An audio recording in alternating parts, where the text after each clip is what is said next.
Breaking news at 10 in the Katy area. An hours-long SWAT standoff has ended with this: the arrest of a man suspected in a series of violent crimes, including a murder. This is happening on Westboro Drive near Fry Road, and that is where we find KPRC2 Bryce Newberry. Bryce, you just got some updates from investigators. What did they say?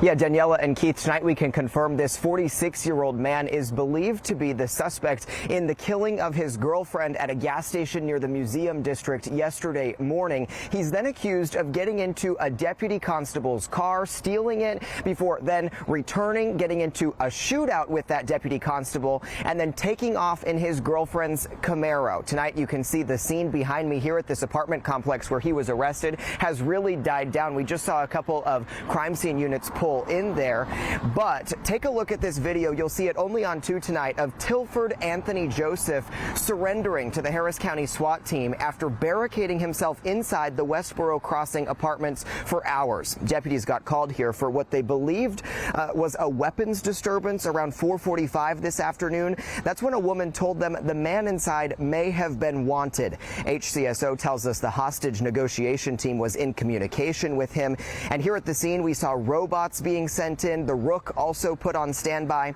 Investigators believed he was armed and dangerous. People who live at this apartment were told to stay inside, while some waited outside to even get into the parking lot. Eventually, the SWAT team deployed gas before Joseph walked out with his arms up.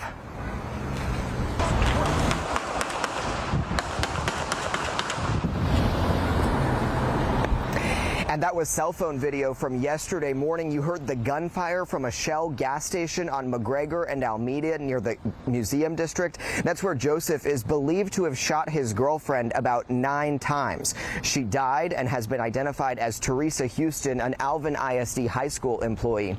After that shooting, Joseph allegedly took off in her Camaro, but when a Harris County Precinct 7 deputy constable tried to pull him over, that turned into a shootout before Joseph allegedly stole the patrol car, then eventually returned to his car, engaged in another shootout with the deputy constable, and took off in the Camaro. Investigators later found it abandoned in Northeast Houston.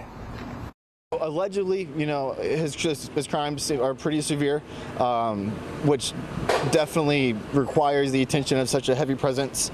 And I'm just glad that they were able to keep the community safe, as well as themselves ultimately, because they put their lives on the line every single day.